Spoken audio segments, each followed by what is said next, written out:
The email arrived at exactly 3:33 a.m. No subject line, no introduction, just a single sentence. You have been selected for the Apple night shift position. Report tonight, do not be late. No application, no interview, nothing. Just this one message, sitting in my inbox as if it had always been there. I didn't remember applying. I didn't even remember searching for a job. But the offer was impossible to ignore. The salary, too good to be real. The duties, minimal. Just routine system monitoring, logging network activity, keeping security protocols in check. I should have questioned it. I should have wondered why a trillion-dollar company would randomly select me, someone with no real qualifications, to work alone in their headquarters at night. But I didn't.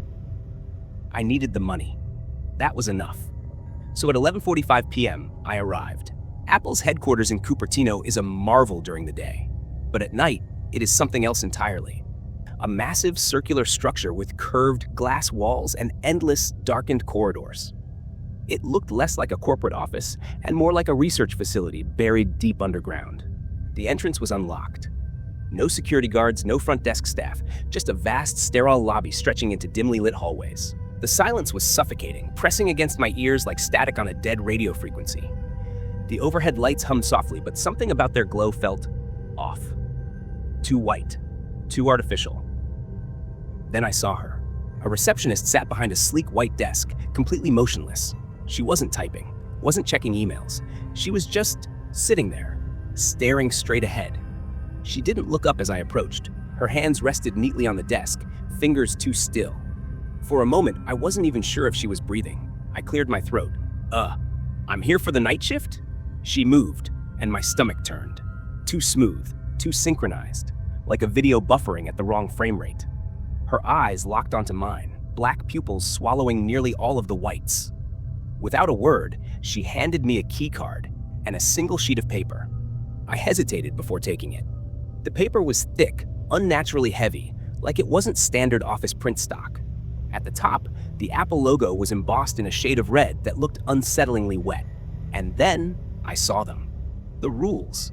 They were typed in plain, bold font, no explanation, no context, just a list of strict instructions. Rule number 1, if you hear knocking from the server room, do not open the door. Rule number 2, do not look at the security cameras from 3 a.m. to 3:15 a.m. Rule 3, if the vending machine dispenses something you didn't order, leave it untouched. Rule number 4, if you see someone who looks exactly like you, evacuate immediately. I let out a nervous chuckle, expecting the receptionist to crack a smile. Some kind of weird office prank. She didn't. Her eyes didn't move from mine. Her expression remained blank, like she was waiting for something. I shifted uncomfortably, forcing myself to break eye contact. Okay, thanks. She still said nothing. As I turned away, I swore I saw her lips move, but when I glanced back, she was completely still again. I walked down the empty corridor, my footsteps the only sound in the entire building. The walls were smooth, white, too clean. Not a single smudge, fingerprint, or sign that anyone had ever walked these halls before. I reached my workstation, a single desk, a sleek MacBook Pro, and 6 security monitors displaying different angles of the headquarters. And then I met him, Mr. Larkin. He was waiting by my desk, standing perfectly still, a tall, thin man in a black suit, his skin nearly colorless under the artificial light. His deep-set eyes were sunken so far back into his skull that shadows clung to his face like something rotting from the inside out.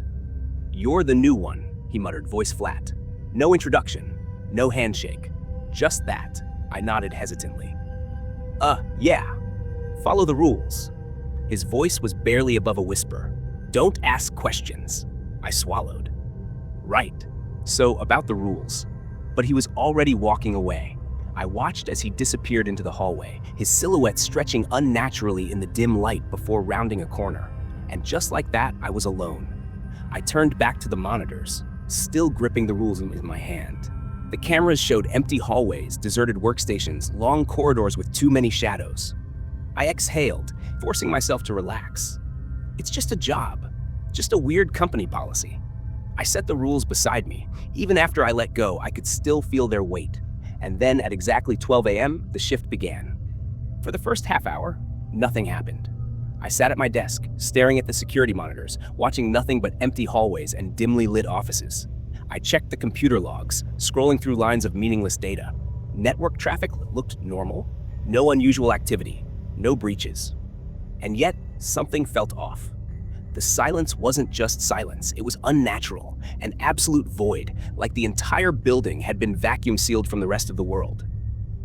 No distant hum of late-night workers typing away.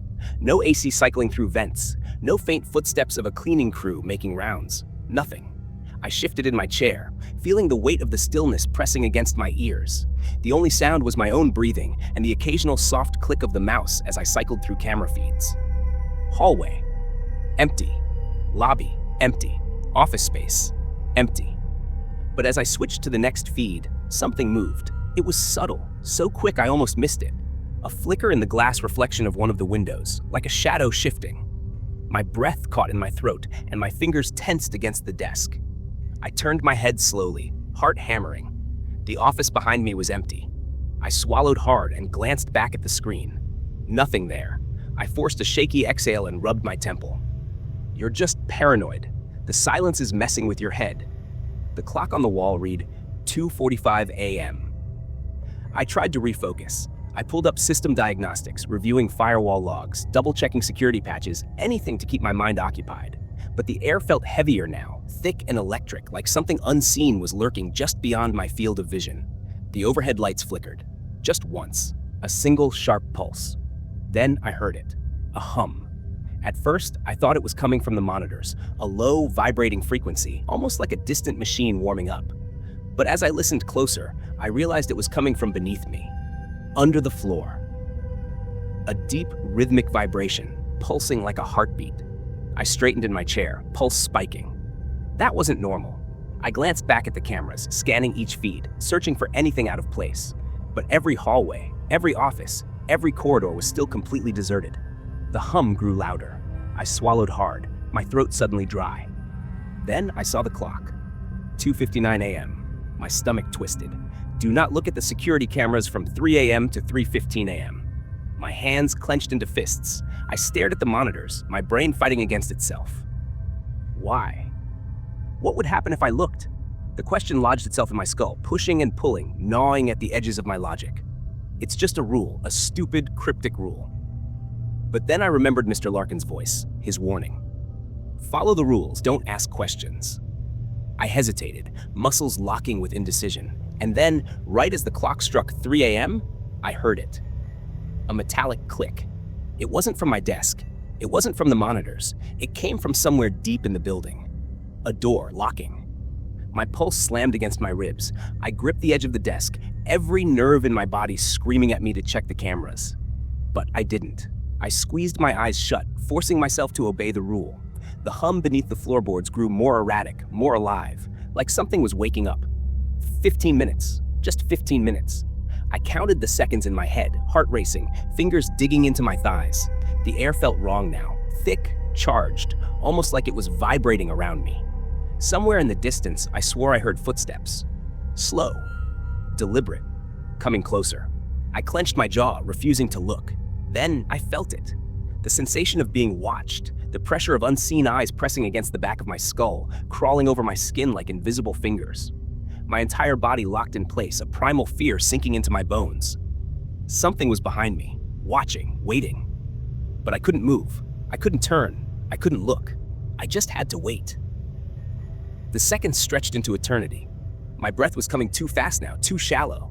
My hands were ice cold, my limbs rigid. And then, the hum beneath the floor stopped. The air snapped back into place, the invisible weight lifting off my shoulders. The footsteps gone. I cracked my eyes open. The clock read 3:16 a.m. The monitors flickered back to life. The hallways were still empty. But my gut told me the building wasn't. I sat frozen, heart pounding against my ribs, skin clammy with sweat. The clock read 3:16 a.m. And whatever had just happened, whatever had been in here with me, was gone. Or at least it wanted me to think so. My fingers hovered over the keyboard, hesitating. I shouldn't check the cameras. The rule had been clear. Don't look from 3 a.m. to 3:15 a.m. But now the time had passed. Now it was safe. Right? I swallowed, pulse hammering as I clicked the first feed. The screen flickered. At first, everything seemed normal. Empty halls, vacant workstations, the cold, sterile stillness of an after-hours office. I exhaled slowly, tension easing until the glitch happened. The screen jumped. A flicker of static, a momentary distortion, like something was interfering with the signal. I leaned in, my breath catching. Then, the figures appeared. Dark silhouettes, standing motionless in the hallways. Dozens of them. Some were pressed against the walls, heads tilted at unnatural angles. Others stood in the middle of corridors, facing away from the camera, completely still. No facial features, no details, just shadows shaped like people. I flipped to another feed. More of them. Lining the walls, standing in open doorways, filling empty offices. They weren't there before. My stomach twisted, nausea creeping in. I clicked another feed and froze. This camera was pointed directly at my workspace. The same desk, the same monitors, the same chair, except I wasn't alone. There was someone sitting in my chair. I jerked back so hard that my chair rolled away from the desk. My lungs seized and a chill spread through my veins. I didn't want to look at the screen again, but I couldn't help it. The figure in the chair sat perfectly still. Their hands rested on the keyboard, their posture slouched slightly, exactly how I had been sitting moments ago. My mind screamed at me to move, to run, to do something, but I couldn't tear my gaze away. Then, the figure's head snapped toward the camera. I saw its face. My face. But it wasn't me. The eyes were wrong. Too dark, too hollow, like twin voids sucking in the dim glow of the monitor. The mouth was too wide, the skin too smooth, as if someone had erased the human imperfections. It grinned. A slow, deliberate, inhuman grin. The power cut out. Everything went black. I sucked in a sharp breath, ears straining in the suffocating silence. The monitors, the desk lamp, the overhead fluorescents, all dead. The only light came from the emergency exit sign in the distance, casting a dim red glow across the room. The hum beneath the floor returned. Stronger this time. Closer. A faint creak came from the hallway. My pulse roared in my ears as I turned my head toward the sound. The glass walls of the office reflected the emergency lighting, creating faint, distorted shapes in the darkness. My own reflection stared back at me, but then moved. Before I did. For a split second, my brain refused to process it. My body was frozen in place, but the thing in the glass had already turned toward me. My breath hitched in my throat as I watched it. Watched myself, watching me. Its head tilted ever so slightly, like it was studying me, mocking me. Then it grinned. Not a natural smile, not something human. Its mouth stretched too wide, teeth too straight, too perfect, too many. The grin widened until it reached the very edges of its face, splitting it open like a puppet on frayed strings. I slammed my eyes shut. It's not real. It's not real. The power was out. Maybe the reflections were distorted by the emergency lights. Maybe I was sleep deprived. Maybe this was some elaborate prank for new employees. But then I heard the knocking. 3 slow, deliberate knocks. It came from behind me, from the server room. I swallowed hard, forcing my eyes open. My reflection was gone, but I couldn't focus on that now. The knocking continued, not urgent, not aggressive, just steady, waiting. The emergency lights pulsed dimly, casting the entire floor in a dull red glow, like a warning. I turned my head toward the server room door. It was supposed to be locked. I reached for the list of rules, my hands trembling as I scanned the page. If you hear knocking from the server room, do not open the door. A chill settled over my skin like ice water. The knocking came again, louder this time, more insistent. My fingers clenched the paper so tightly it crumpled in my grip. Then, from behind the door, a voice spoke. My voice. Let me out. Every muscle in my body locked up. That wasn't possible. My ears had to be playing tricks on me. I took an unsteady step back, my breath coming in short, panicked bursts. Let me out. It was exactly my voice, the same tone, the same pitch, like an audio recording played back to me. I backed away, heart hammering against my ribs. I wasn't going to open it. I wasn't that stupid. But then it said something else. Please. A cold, sick feeling curled in my stomach. The voice sounded scared, desperate, like me. I don't know what happened. I woke up in here. Please, you have to help me. It sounded real, too real. Somewhere in the back of my mind, a thought wormed its way in. What if it actually is me? I tried to shake it off, tried to remind myself that this is exactly how people die in horror movies. I should run. I should leave. I should... You don't remember, do you? I stopped breathing. You were here before. The air around me felt wrong. Thick, stifling. I wanted to move, but my legs wouldn't cooperate. You don't remember what you did. I didn't remember. I had never been here before. I had just started this job tonight. This was my first shift, wasn't it? A sharp pain spiked through my skull. I squeezed my eyes shut, pressing my palms against my temples. Memories blurred. I couldn't focus. I couldn't think. Please, the voice whispered. I reached for the door handle. My fingers touched cold metal. And then, something knocked from inside. Not gently, not human. Something huge, something not me. The door bulged outward, like something was pushing against it. The entire server room shuddered, and then came the breathing. Deep, slow, wrong. Something on the other side was breathing. I staggered back, barely choking down a scream. The knocking wasn't knocking anymore. It was pounding, louder, harder. The metal door dented outward. And then, the doorknob started to turn. I stumbled backward, my pulse hammering so hard it felt like my ribs would crack under the pressure. The metal groaned as the door strained against its frame, something behind it pushing, something that wanted out. The whisper that had been mimicking my voice was gone now, replaced by something else, a low, guttural breathing. Deep, measured, wrong. Then, footsteps, not from behind the door, from behind me. A slow, deliberate tapping of shoes against the polished floor. I went rigid. My breath caught in my throat. The footsteps weren't rushed. They weren't hesitant. They carried a confidence, like whoever was walking already knew exactly what they'd find. I turned around, and I saw myself. Standing just a few feet away, illuminated by the pulsing red emergency lights, I was watching me. The face was identical. Same uniform, same skin, same hair. But the eyes were wrong, too dark, too hollow, like the sockets had been dug out, leaving nothing behind. A slow, eerie grin stretched across its face. Too wide. My stomach lurched. I took a step back. It took a step forward. The doorknob behind me rattled violently. The thing inside the server room was still trying to get out, but I couldn't focus on that anymore. Because the other me was raising a hand. It lifted one pale, unnaturally stiff arm and curled its fingers inward, beckoning me. Come closer. Come with me. My body screamed at me to move, but I couldn't. My limbs were locked in place, my brain short-circuiting, trying and failing to make sense of what I was seeing.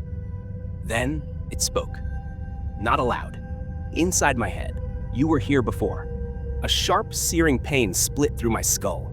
My knees buckled and I gasped, clutching my temples as a flood of something tried to force its way into my mind. Flashes of memories I didn't recognize. I saw myself standing in this hallway, but not tonight. A different night. I saw myself walking toward the server room. I saw myself opening the door. And then, darkness. I squeezed my eyes shut, teeth clenched so hard they felt like they'd shatter. No, this isn't real. Come with me. The whisper was soft, almost gentle, like a suggestion, like a promise. I forced my eyes open, and the other me was closer, too close. I saw its skin now, up close. It wasn't right. Like wax, like something that had been sculpted in my image but left unfinished. And when it breathed, when it smiled even wider, I realized something else. It wasn't just copying me, it was waiting for something, waiting for me to answer. I ran. I didn't think, didn't hesitate, didn't try to process any of it. I just turned and ran. The hallway seemed longer now, too long. The exit, the elevators, the stairwell, all impossibly far away. My own ragged breathing filled my ears, but behind it, beneath it, I could still hear the footsteps, matching mine. Perfectly. Not rushing, not chasing, just following. Like it knew, like it was enjoying this. I didn't look back. I couldn't. Because if I did, I had a terrible feeling it would be closer. I kept running. The walls felt like they were stretching, the overhead lights flickering in a rhythmic pulse, as if the building itself was breathing. My footsteps echoed too loudly against the sleek floors, and behind me, those other footsteps never stopped. They didn't slow, they didn't rush, they just matched mine. Perfectly. My lungs burned, but I didn't dare stop. The exit was nowhere in sight, and the hallways seemed to shift, each turn revealing another endless corridor of sterile glass walls and locked office doors. Was this a maze? Had I even been in this part of the building before? The thought made my stomach clench. But then, up ahead, beyond the next stretch of hallway, I saw them. A group of employees, real people. They sat inside a glass-walled office space, lined in neat rows of sleek white desks. Their backs were straight, their hands poised over keyboards, their screens flickering with cascading lines of text and data. My chest heaved with relief. Finally, someone. I slammed my palm against the glass. Hey, I need help! My voice came out raw, panicked, but none of them reacted. Not even a flinch. I banged harder. Please, something's wrong. I turned my head just slightly, just enough to glance over my shoulder. The hallway behind me was empty. The other me was gone. But that didn't feel right. I could still sense it. Watching, waiting. A shudder rippled through me as I turned back to the employees. They still hadn't moved. No typing, no blinking, no breathing. A wave of cold dread crawled up my spine. I stepped back, suddenly unsure if I even wanted to be near them. Why weren't they moving? Then, one turned toward me. Slowly. Their face. It wasn't right. It wasn't a face. It was there, but it wasn't. Like looking at a blurred-out photo. The features twisted and shifted, warping as if they couldn't decide what they were supposed to be. A low, garbled static noise filled the room, like a corrupted audio file playing from broken speakers. The others moved next, all at once. Every single one of them turned in perfect unison. Their heads snapped toward me. The static grew louder. The overhead lights dimmed. My breath hitched, my body frozen. I wasn't sure if I could move, if I should move. Their eyes, or where their eyes should have been, locked onto me. I had never felt so exposed, so dissected. Then the first one stood up. Not naturally. Not like a person. Like a machine rebooting mid-function, its limbs adjusting, correcting, jerking into position. The others followed, one by one, rising and glitching, unnatural motions. I took a step back. They took a step forward. A sound, low, wrong, inhuman, slipped from their mouths. A tangled mess of garbled whispers, each voice layered over the other, speaking at the same time. Not ready. The words shoved themselves into my skull like an intrusive thought I hadn't asked for. One of them twitched forward. I turned and ran. The static surged behind me, louder, closer, like the building itself was distorting around me. I didn't look back. I couldn't. If I did, I knew I'd see something I wasn't supposed to. I sprinted down the hall, my own ragged breath the only sound I could focus on. But up ahead, the lights flickered. And no! Someone stood at the end of the hallway. Not just someone, me, waiting. I skidded to a stop. It stood at the end of the hallway, me. Not just a reflection, not a trick of the light. It was me. Same clothes, same face, but something about it was wrong. Its posture was too relaxed, too deliberate, like it had been waiting for me. The fluorescent lights above flickered, buzzing like a dying insect, and in those stuttering moments of darkness, I swore its smile stretched wider. Behind me, the distorted employees moved closer. Their synchronized footsteps were eerily silent, yet the air itself felt heavier with their presence. I couldn't breathe. Every part of me screamed to run, but my body felt sluggish, like something was pulling me down. Then it moved. The other me took a step forward, eyes locked on mine. It raised a hand, fingers curling slightly, beckoning. I turned and ran. The floor beneath me felt uneven, like I was running on something that wasn't solid, something that shifted just enough to throw me off balance. The lights overhead flickered faster now, casting strobe-like flashes across the hall. Every shadow moved. Every glass panel in the surrounding offices warped with my reflection. Except, they weren't quite my reflection anymore. The faces looking back at me were wrong. Too many eyes, too many mouths, too much of me. I spotted the elevator doors at the end of the hall and sprinted toward them. My heart slammed against my ribs, my pulse hammering so loudly I could barely hear my own frantic breaths. A soft chime rang out. The elevator doors slid open. I stumbled to a halt, my body lurching forward before my mind fully processed what I was seeing. Inside the elevator stood me. The other me grinned, wide and unnatural, head tilting just slightly, as if studying me. Going down? The voice was mine, but not quite right. It was layered, an echo beneath the words, like someone speaking from inside a hollow space. I felt something behind me. I didn't turn to look. I knew what was there, the others, the silent employees, the glitching, broken figures that shouldn't exist. The elevator doors began to close. No, no, no, no. I bolted past it, shoving my way toward the stairwell door instead. Something reached for me, cold, just barely brushing against my skin. I yanked the handle and threw myself through, slamming the door shut behind me just as a wave of static-filled whispers hissed through the crack. I stumbled forward, nearly missing a step. The stairwell was too dark. The emergency lights barely functioned, casting everything in a deep, blood-red glow. The air was thick, suffocating, like I had just sealed myself inside something I wasn't supposed to enter. I started down the steps. I could still hear the other me. "You can't run forever." The words didn't come from the hallway. They came from below. My breath caught in my throat. The stairs twisted downward into endless shadows, each step disappearing into the void below. I didn't know how many floors this building even had. Did it even end? Then I heard it, footsteps coming closer, fast.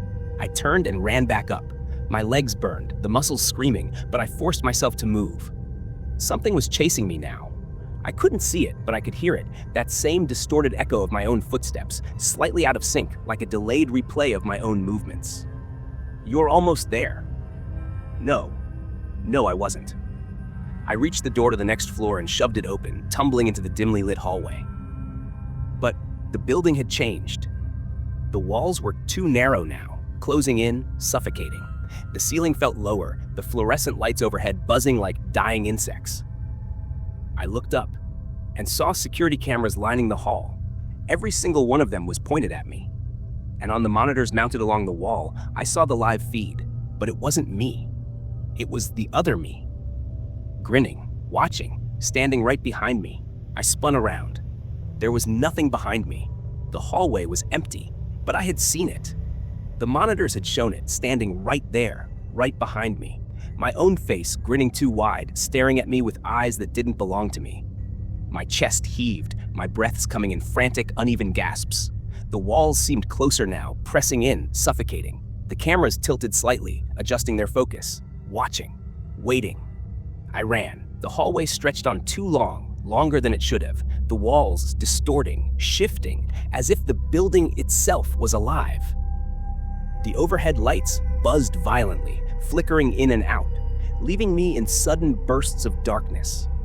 The air felt wrong, thick and heavy, pressing against my skin like something unseen was breathing against me. I burst through the stairwell door and launched myself down the steps. The numbers on the wall were wrong. I had started at floor 3, but now I was passing floor -1, -2, -3. The stairwell shouldn't go this far down. There wasn't a basement in this building. I had checked the blueprints, but the numbers kept going. The walls around the stairs changed. The sterile office white faded into something darker, something wet. I barely registered it at first, my mind too focused on the idea of getting out. But when my foot hit the next step, I heard it, a squelching, organic sound, like stepping on something that was alive. I stopped. The air wasn't right down here. It felt thick, pulsing. My own heartbeat no longer matched the rhythm in my chest. It was like something beneath the floor was beating along with me. I turned, looking at the walls. The paint had been stripped away, revealing something underneath. Not concrete, not brick, something else. Black cables, or were they veins, ran along the surface, twitching slightly, moving. I wasn't in the building anymore. Not the version I knew. A soft hum filled the air. I followed it. Not because I wanted to, but because I had to. Like something was pulling me forward. The hallway wasn't straight anymore, curving unnaturally, twisting deeper into something unknown. I felt the weight of it all pressing against my skull, the wrongness of this place. Then I saw the monitors.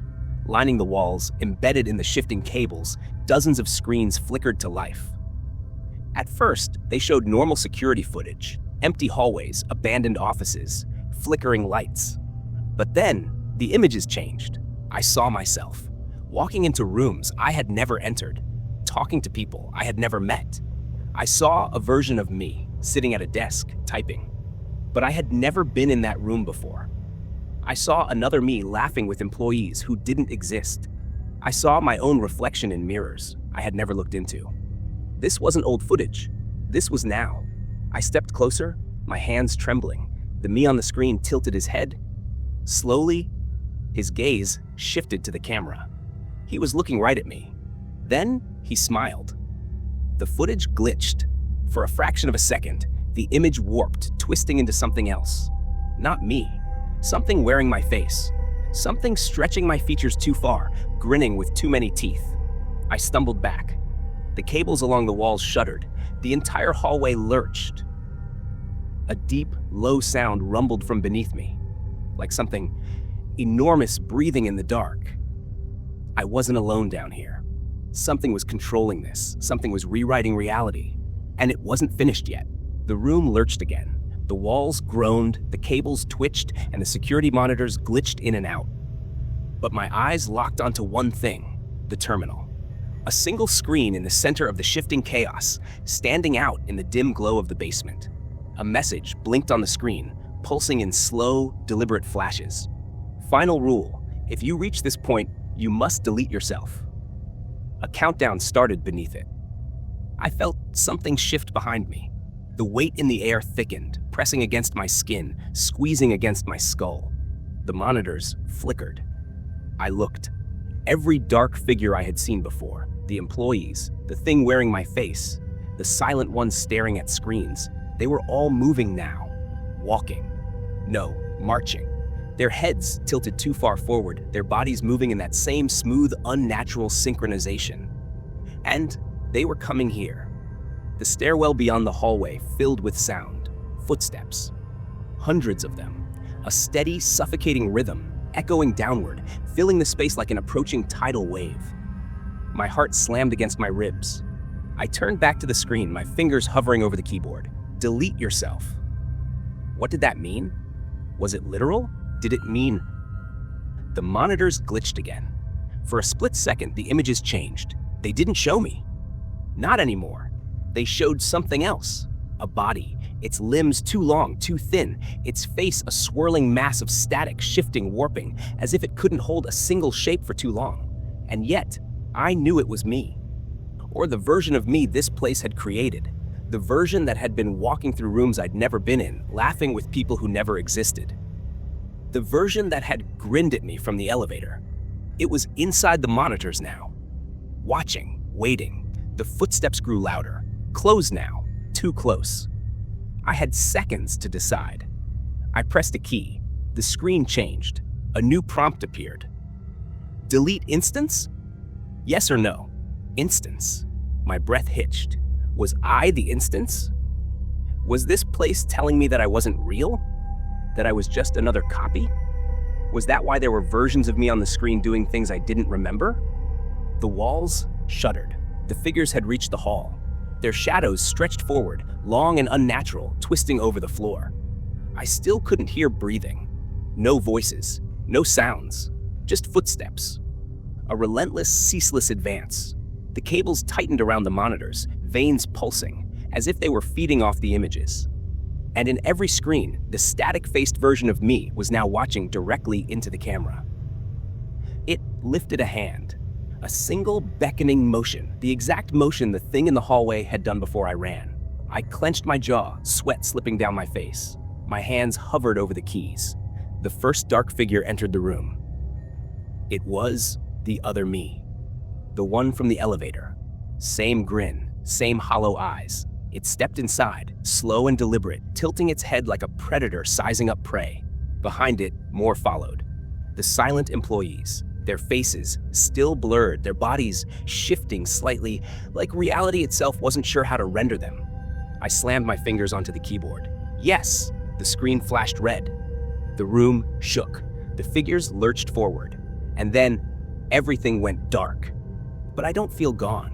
I feel suspended, weightless in the dark.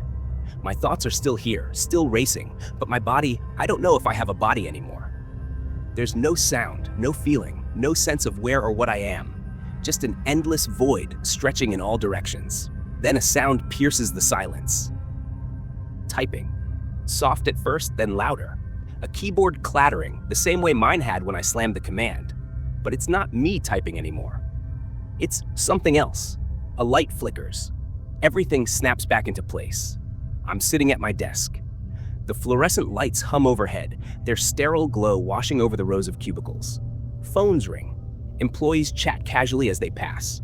The office looks exactly the same as before, as if nothing had happened, as if last night never existed. My breath shudders out of me. My hands grip the edge of my desk, expecting the surface to feel wrong somehow, but it's solid, normal, real. Was it a dream? It had to be. There was no other explanation. The doppelganger, the employees with blurred faces, the final rule, it was all just a nightmare, some feverish hallucination brought on by stress or exhaustion. I pressed my fingers against my temples, trying to push the memory away. Then I glanced at my monitor, and my stomach dropped. The rules list was open, the same document I had stared at on my first day. At first, it looked the same, the familiar, bizarre set of instructions, but at the very bottom, a new line had appeared. Rule number 5. If you remember last night, it means you didn't make it out. My vision tunneled, my breathing caught. I stared at the words, willing them to change, to disappear, to be some kind of cruel trick my brain was playing on me. But they sat there, unchanging, burned into the screen. I looked around. The office felt different now. The air was too thick, the lights too bright, like an artificial imitation of reality. The employees, they moved too smoothly, too synchronized. I saw their faces, but something didn't look right. I couldn't tell what, but it was there, in the way their expressions didn't fully shift, in the way their eyes didn't always blink at the right times. My hands tremble as I reach for my phone. I don't even know who I'm planning to call. Someone. Anyone.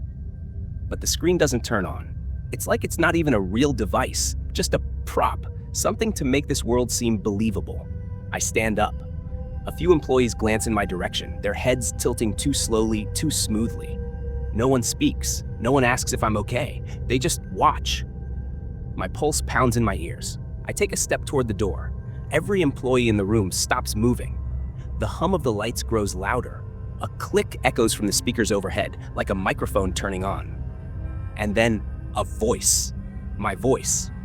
Speaking in a calm, measured tone. Please return to your desk. The room waits. No one breathes. No one moves. I take another step. Every head snaps toward me at once. The voice comes again, colder this time. You are not supposed to be here. I turn and run. I don't know where I'm going. I don't know what's real anymore. I don't even know if I'm real. I just know that I can still hear them following me.